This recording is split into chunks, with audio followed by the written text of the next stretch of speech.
welcome to the news. With the news, I'm Shifar Olako, and many thanks for watching us.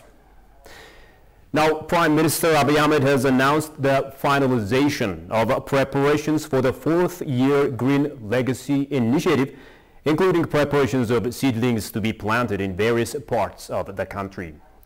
Green Legacy preparations currently underway as we gear up for the fourth year, the Premier tweeted. Ethiopians planted more than 6.7 billion trees last year, scaling up performances during the previous 2 years that saw planting of a total of close to 10 billion seedlings across the nation. The government of Ethiopia last year distributed 1 billion trees to neighboring countries, including Eritrea and Djibouti, as part of the efforts to regionalize the Green Legacy Initiative. Ethiopia is achieving its plan set to plant 20 billion trees by 2022, and over 16 billion have already been accomplished.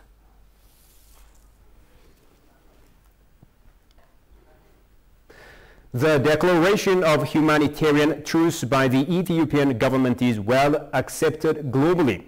The African Union Commission, IGAD, the UK, the United States of America, the European Union, among others, have accepted it positively, and it is a stride toward smooth humanitarian assistance to Tigray state. Daniel Kasaun has more on that. Ethiopia's government declared an immediate truce with rebellious Tigrayan forces on Thursday to allow aid into the war-ravaged northern... So far, the government of Ethiopia has been taking various measures to expedite the provision of humanitarian aid to people in need in the Tigray region. In its latest intervention, it has declared a truce in order to create conducive environment for betterment of the situations in the Tigray regional state. Reflecting on the positive steps taken by the government, the African Union Commission, the IGAD, UK, USA, and EU, among others, have taken it as a remarkable move by the government to alleviate problems in the affected region. The chairperson of the African Union Commission, Musa Faki Mahamat, welcomed the declaration of an indefinite humanitarian truce by the government of Ethiopia, an effort to expedite the provision of much-needed humanitarian aid to people in need in the Tigray region. The Executive Secretary of the Intergovernmental Authority on Development, IGAD, also taken it as an indefinite humanitarian ceasefire that is intended to enhance humanitarian access to those in need in the Tigray region of Ethiopia. IGAD also welcomes the reciprocal announcement by the TPLF in Tigray to commit them to respect the truce and cessation of hostilities. The United States Secretary of State, Antony Blinken, also tweeted the steps taken by the Ethiopian government are strongly recommended as it paves way for collaboration between humanitarian organizations with the government. Accepting the positive step by the government, the United Kingdom has also promised to stand ready to support the government achieve in its strides for normalcy. Tibor Nagy and other diplomats have also recommended for the realization of the truce in a sustained manner. Ethiopia's government declared an immediate truce with rebellious Tigrayan forces on Thursday to allow aid into the war-ravaged northern... The government of Ethiopia's call for an indefinite humanitarian truce Thursday. The government of Tigray will do everything it can to make sure the cessation of hostilities is a success. Meanwhile, various media outlets such as the Charity Wallet, the BBC, the Guardian, AFP and Reuters are the ones that have reported the Ethiopian government statement regarding humanitarian truce. Government Communications Service indicated it has increased the number of United Nations humanitarian flights and expedited through improved clearance procedures, the delivery of fuel and cash for payments by aid organizations. Currently, the Ethiopian diaspora community residing in the United States are trying their level best to rally against the endorsement of the House Bill HR 6600, and the declared truce would exert momentum in their effort to culminate adverse effects of the bills. And stability are important for Turkey. The National Dialogue Commission is expected to pave the way for national consensus so that the country enjoys peace, development, and prosperity. Our relationship and alliance with the Ethiopian people will always remain and will remain solid. As captured in our constitution, Pan-Africanism in our spirit, Africa as one continent, Africa as the mother of all Africans. Now, moving on, a journalist says the humanitarian truce by the Ethiopian government shows how much the government is committed to peace and national dialogue. Appearing on ETV Roundtable show, the guest from Gambia expresses certainty that the peace in Ethiopia will prevail because the country is on the right track to peace and national building. Sintayo Tamrat reports. Africa's second most populous country, Ethiopia, has a lot to do in order to extricate itself from the pressures imposed upon it by internal and external factors. The government took bold measure when it announced a need to hold a national dialogue. Speaking to ETV Roundtable show on government's decision to hold a national dialogue amid several challenges, Executive Director of African Artists Peace Initiative Ibrahim Sisai expressed absolute certainty that peace in Ethiopia will prevail because the country is on the right track to peace and nation building. We have no doubt that there will be peace in Ethiopia. There's no doubt about that. And why is there no doubt? Because we are currently on the right track towards peace building, nation building, and also national development. Because the essence of the peace building process is leading towards nation building and then overall national development. So therefore, the country is on track in terms of bringing the issues of peace and mainstreaming it within the current socio-economic activities of the country. Don't forget that the issues of peace must not be a standalone issue, it must be mainstreamed in all sectors of the country. So, we're on track. What needs to be done now is three things. One, how do we make sure we rally the different constituencies? The humanitarian truce by the Ethiopian government shows how committed is the government for peace and national dialogue. This is a positive affirmation that we can expect from the government. Sure. And if we have heard about this, one of the biggest achievements that we have heard yesterday was the truce and the humanitarian truce which has been proclaimed by the government of Ethiopia. Even though it's going to be conditional because it needs to be reciprocated by the terrorist group that is TPLF, accessing humanitarian corridors is a big achievement, especially at the time when we loud about the national dialogue of Ethiopia. Reflecting on lessons to be learned from South Africa, Assegid lauded the formative role of Ubuntu on achievements of the Truth and Reconciliation Commission of South Africa. And this very translation of Ubuntu, which was practiced through offering amnesty to criminals by South African Truth and National Commission, can be repeated in the national dialogue of countries like Ethiopia. The issue of Ubuntu, one of the factors that brought them together, that brought solidarity and consensus inside South Africa, is one of the biggest things that everyone should take a lesson from. Consensus has its own issues. For example, the issue of reconciling with the colonizers. After all that they have done with apartheid, after all the massacre, after all the things that we have seen in Sharpeville and Soweto between 1960 to 1940, 1994, is a big thing to see. But at the same time, they came up with the idea of forgiving each other while forgetting. It's good to forgive someone for those things, especially the atrocities that have been committed. But how, as a person, can somebody who has gone through those atrocities forgive those activities? It's one of the questions that got in my head. For Sesai, Ethiopia's national dialogue would mean a lot to Africanism and Ethiopianism, apart from the target set by the country. In the next few years, Ethiopia is positioning itself to be one of the most relevant countries in the entire globe. So that comes to a lot of challenges. Sure. So what is needed right now is the 3 R's. Because Ethiopia is bigger than Ethiopians. Do you get that? Ethiopia is bigger than Ethiopians. So therefore, we must look towards Ethiopianism. And what is Ethiopianism? Ethiopianism is synonymous to Africanism. You cannot separate the both of them. Sure. Because it was Ethiopia that, Kwame Nkrumah came, a lot of African leaders came here to get the knowledge, to get the science, to go back to Africa and liberate the countries. So that is the reason why Africa is in solidarity with Ethiopia. So the first R is relief. What the people need urgently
Welcome back. You're still watching Addis News Hour, and the call for rally against HR 6600 was what took the internet by storm over the past 24 hours. And the Ethiopian diaspora community and non-Ethiopians residing in the U.S. are also calling on their communities to rally against the endorsement of this punitive bill. Tigist Sarnisa has more on that. It was stated by Ethiopian government Foreign Affairs spokesperson Dina Mufti on the ministry's bi-weekly press briefing regarding HR 6600 and S 3199. The spokesperson underscored that the draft bills contradict the long-standing and historical relations of the two countries.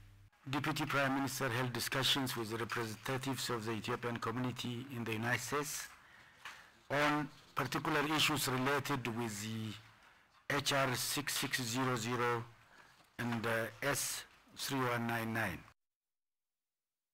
The Deputy Prime Minister briefly explained to the diaspora representatives, this had been virtually, the fact that this bill will hurt Ethiopians and Ethiopia as well.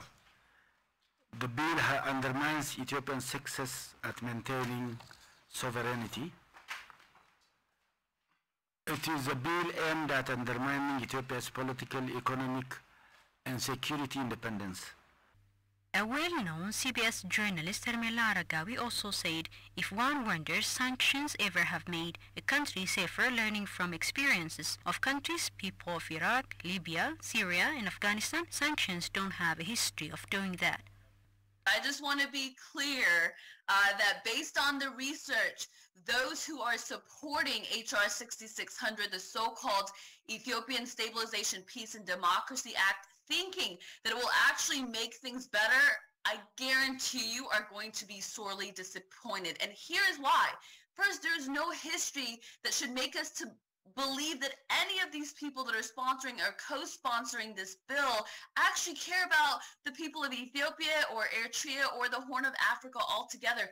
Even now, they continue to push the narrative that ignores the role of TPLF in starting this war and manufacturing the scenario that is making security and safety in Ethiopia more challenging than it needs to be. So the other point is, if you're wondering whether sanctions have ever made a country safer, well, you can ask countries, people of Iraq, Libya, Syria, or Afghanistan.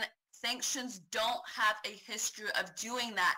And we know that these bills originated through the efforts of pro-TPLF activists who have put a lot of money into these Congress folks to get this bill written to begin with. And while the bill does mention TPLF twice, everything leading up to this point done by the people on that bill in Congress and everything that's being done right now continues to cover up the crimes of TPLF.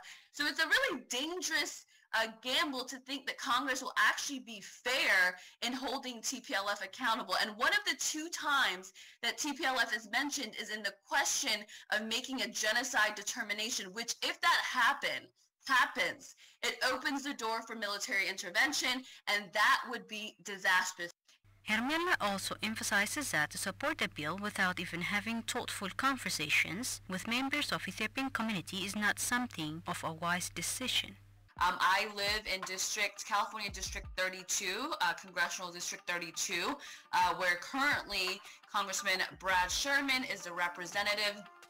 He has sponsored or co-sponsored a bill, HR 6600, that claims to be a bill that's trying to stabilize and bring peace to Ethiopia and the Horn of Africa. However, he refuses to meet with his Ethiopian and Eritrean constituents who would know best what that region would need.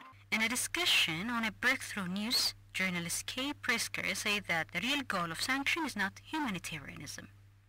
And you've seen in more recent years in the last decade, especially with countries like Venezuela and Iran, you've seen a shift to this sort of humanitarian policy, or at least under the guise of humanitarianism, these sanctions, where they say, oh, you know, this country is it's doing X, Y, and Z. We're going to sanction them. But really, like Rania is saying, the goal of these sanctions is to make, not only to make people suffer, but to make people suffer so much that they blame their own government. They take their anger out on their own government and overthrow the government which, you know, the U.S. has been targeting for years. Deputy Prime Minister and Foreign Minister made the call during his virtual discussion with the Ethiopian diaspora community leaders and representatives based in the U.S. this week that H.R. 6600 and S. 3199 are drafted to nullify the struggles and rigorous achievements of Ethiopians all over the world in protecting the sovereignty of their country.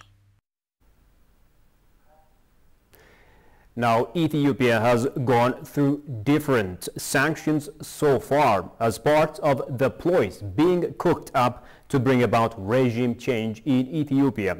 The threats of the latest S. 3199 and H.R. 6600 are also part of these schemes. Meron Ahadu, the founding member of the Global Ethiopian Advocacy Nexus, made these remarks in her stay with Addis Dialogue. Have a listen to this. What are some of the short and long-term worst scenarios, if you will, and the dangers of this field? And why do they have to resort to such a course of action and error?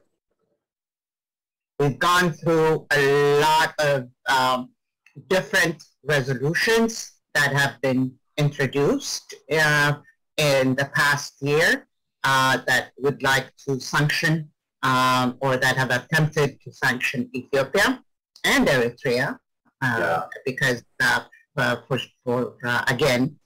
some odd reason, and this is because of the influence that TPLF and its supporters have on the different branches of the U.S. government. They've attempted to sanction, to pressure Ethiopia.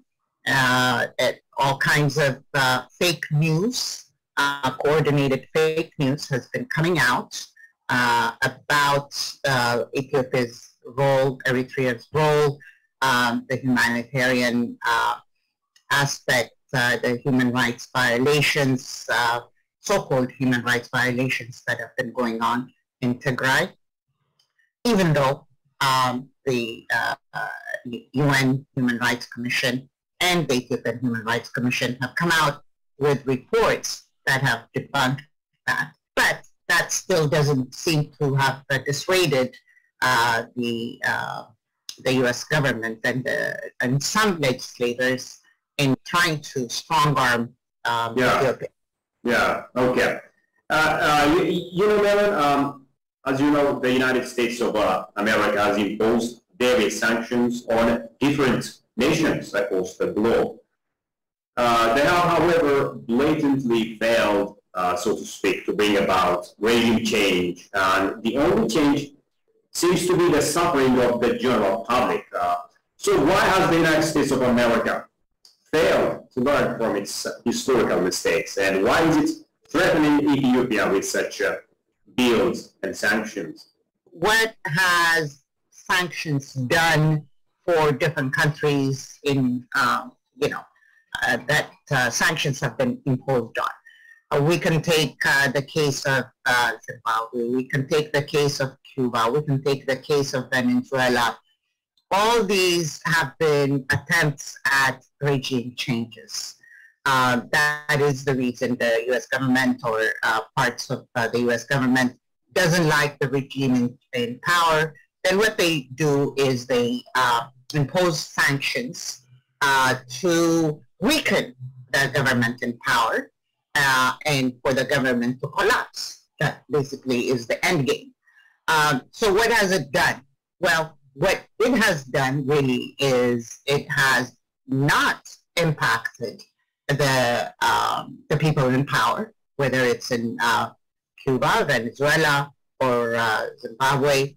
What it has done is it has really and truly impacted the working people, the people that are trying to eke out a living, to just try to make a day in and day out.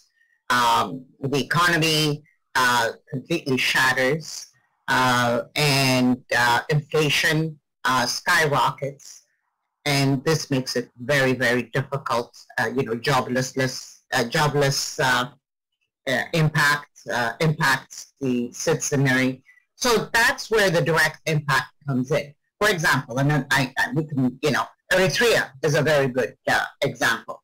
There hasn't been a regime change, but what it has done is it has devastated the economy. I've been working on this project for over 13 years. That's a lot, bro. Ethiopia can get you like that. There's no other place in the whole world like this. As a photographer, it's really endless. Endless, endless, endless beauty. I've been to many countries around the world, but what I try to do is dedicate time to the same places again and again and again to get a little bit deeper. This country has become part of his life. Welcome, welcome, welcome. We have been traveling all over the country. We got deserts, we got jungles. Everything is like different.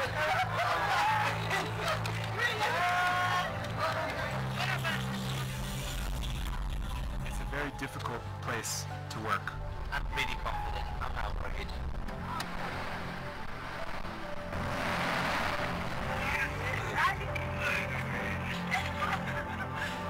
But it's so easy to be fascinated with these people. Oh my God. It's so beautiful, man. It's so beautiful. You really have to dive deep and get past the first layer because the photos are about humanity and people and not just the place itself. Endless, endless, endless beauty. You're still watching our Disney News Hour, and thank you for staying tuned. And moving to other stories, the Ethiopian Meteorology Institute announces that the recent impact of rainfall scarcity across the nation has resulted in below normal conditions of various oceans across the country. The institute also says that it has been undertaking various efforts to raise the awareness of the concerned stakeholders in this regard to avert the impacts of weather conditions. Kasaun Chane reports. Okay, thank you for your question. As you know, there are 4 types of droughts. In an exclusive interview with BBC English, the Ethiopian Meteorology Institute lead researcher and advisor to the General Director, Samnot Shom, announced that recent impacted rainfall across the nation has resulted from the below normal conditions of various oceans across the globe, particularly the Pacific and Indian Oceans. When we see the current year, the bulk 2022 seasonal climate prediction, so during this time the central and the eastern Pacific Ocean is under below normal condition, which means the ocean is cooling, so it highly affected the circulation pattern, and it will create deficit rainfall towards the bulk rainfall benefiting areas. So this drought is occurred due to the weakness as well as the intensification of large-scale atmospheric phenomena. Due to the erratic nature of seasonal rainfall and annual rainfall performance, he said that such impacts occur and there has been severe drought over parts of the nation. Yeah, actually the southern half as well as the eastern and the northeastern parts of our country frequently affected by drought. This is due to the erratic or the erratic nature of seasonal rainfall, the erratic nature of seasonal and annual rainfall performance over southern Ethiopia, eastern Ethiopia, as well as northeastern portion of our country. So those areas are significantly affected by drought. This is due to the failure of seasonal rainfall. For example, if we take the rainfall performance of February to May, this season is the main rain season for the southern half of our country, especially for the Ethiopian Somali region, for Borona, Guji, and some parts of southern nations and People's Republic, including the eastern parts of Amara. So from time to time, the seasonal rainfall of Berg is shrinking. Due to that, those areas are highly affected by drought. According to him, the institute works devotedly to assessing the rainfall performance, with concerned stakeholders organizing a forum to further be aware of the weather conditions in Ethiopia before any kind of drought occurs. Our institute, Ethiopian Meteorological Institute, will gather different feedbacks and assessment from its stakeholders, from users, mainly on the rainfall performance, temperature performance, and other meteorological variables or elements. So, for example, we will prepare three forums per year. We will prepare seasonal climate forum for current. We will prepare seasonal climate forums for Baga and the Balg seasons. During that time, we'll invite different government officials, different governmental as well as non-governmental organizations to attend the forum in order to take some evidences on rainfall, temperature, and other related advisory services. So during that time, we'll assess the performance of the previous season in terms of rainfall distribution, in terms of rainfall amount, in terms of extreme cases, and they will tell us the forecast is very successful or not. So we will assess, we'll use those forums in order to assess the feedback from different sectors. Moreover, we will use different questionnaires, different research in order to assess the feedback of our customers, especially on rainfall and related parameters. The Institute also said that it has been undertaking various efforts to aware the concerned stakeholders in this regard to further curb the impacts of weather conditions in Ethiopia. It will create a deficit rainfall to address the bulk. The Embassy of Brazil in Ethiopia bestows the Order of Rio Branco Award for Ethiopian Group CEO Tewolde ገብረማርያም and Grum Ababa this evening. Two more Ethiopians and one Brazilian were also recognized for their outstanding achievements during their work at the Ethiopian Airlines. And Ethiopian Airlines Tewolde ገብረማርያም has also been CEO of Ethiopian Airlines since 2011 and has been at the airline since 1985. He also deserves a lot of credit for transforming Ethiopian Airlines into Africa's biggest and most successful airline. It was noted. Most long-haul airlines in Africa have struggled with profitability and reliability, but Ethiopian Airlines has shown how to build a global, sustainable, reliable airline on the continent, it was stated.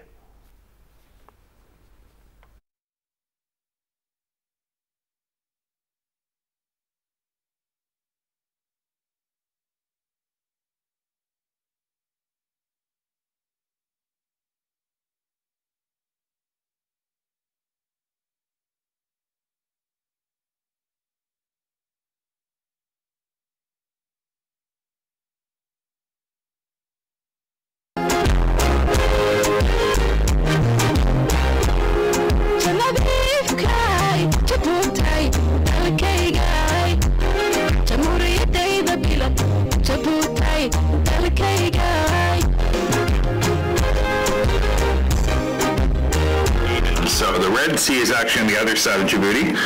This is the Gulf of Aden, so across from here would be Yemen, the south coast of Yemen.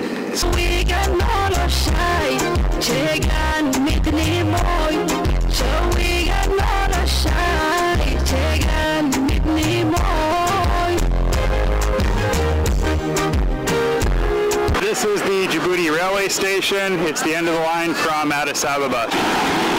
Some Arabic writing on the side of the buildings down here. It's the I Love Djibouti sign right outside of the post office. Pretty colorful. They put a lot of work into this. A lot of French brands here. So there's a Leader Price supermarket that I saw when I was in Paris. So this is Place Menelik, and there's tons of old French colonial architecture all around. So it's really beautiful actually over here.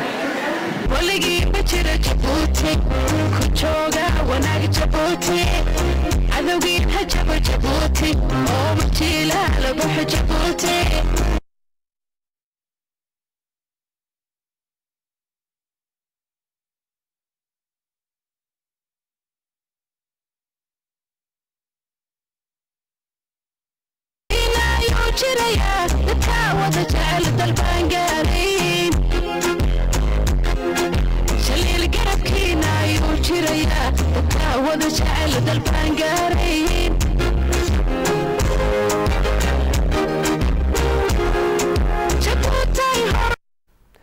Now moving to continental news, the leader of Hirshabelle state in Somalia announced Thursday the death toll from twin attacks in central Somalia has climbed to 48. Al-Shabaab insurgents' attack is targeting politicians ahead of elections. Following this, Somalia has beefed up security in Hirshabelle state. Koshumel Sewaz Moronat from Africa News. Somalia has beefed up security after twins attack climbed to 48. The first attack happened in Beledweyne district was carried out on Wednesday night by a suicide bomber and killed 2 local lawmakers including Amina Mohammed and several of her guards as she campaigned for re-election. As far as we can confirm, 48 people were killed and 108 others injured in the twin blasts.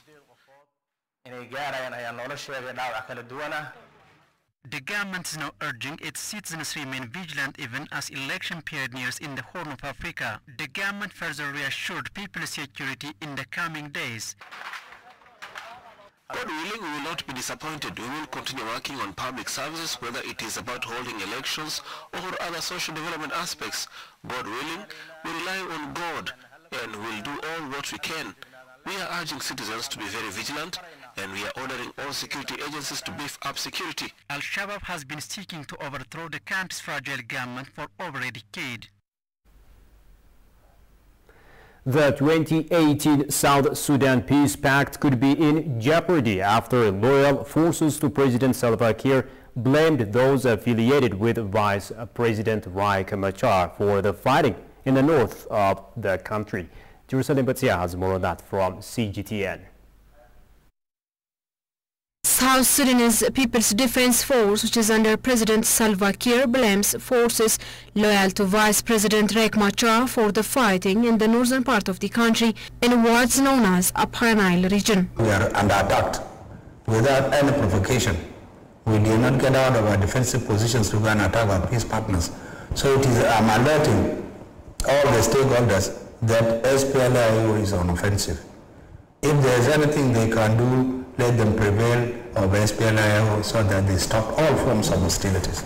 The opposition force under Vice President Riek Machar, known as Sudan People's Liberation Army, in opposition denies attacking President Kiir's forces. It says it's only fighting now in self-defense. We are calling on the peace guarantors, the IGAD, those who are responsible for this peace, to make sure they put these two parties down and find out the best possible solution to solve this. Otherwise, what I'm saying is that SSPDF is taking us back to war.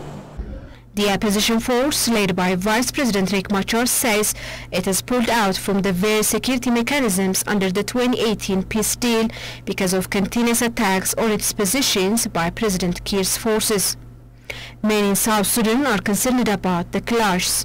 Presidency is a mechanism, and developed in the agreement that this mechanism of the presidency is a meeting of the president, first vice president, and other vice presidents. They have the primary responsibility to prevent this violence from escalating. So we're calling upon the members of the presidency, headed by the president, to make sure they have an urgent meeting to call their field commanders to stop violating the ceasefire agreement.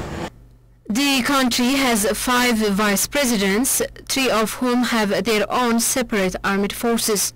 Many are saying the biggest achievement of the 2018 peace agreement was the ceasefire holding for more than 2 years. However, with fighting now in the northern part of the country, there's fear that the peace deal may fall apart unless the disagreements that are leading to the clash are resolved.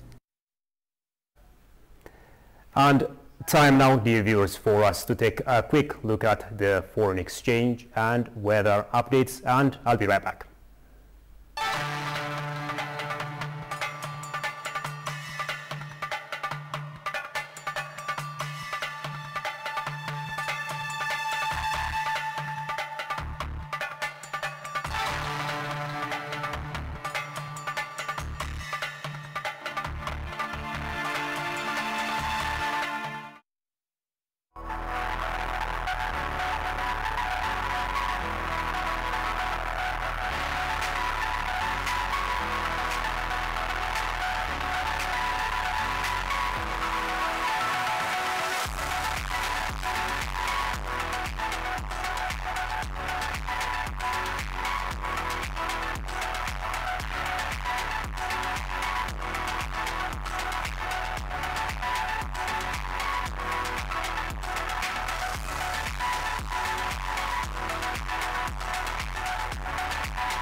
Well, dear viewers, a quick reminder of the top stories before we go. Ethiopia's declaration of humanitarian truce gaining global acceptance.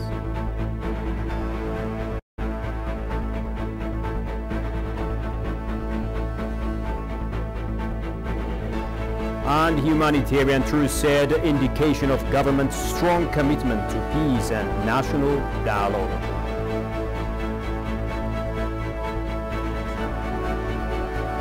That's all the news there is for now. Many thanks as usual for watching us. Bye-bye.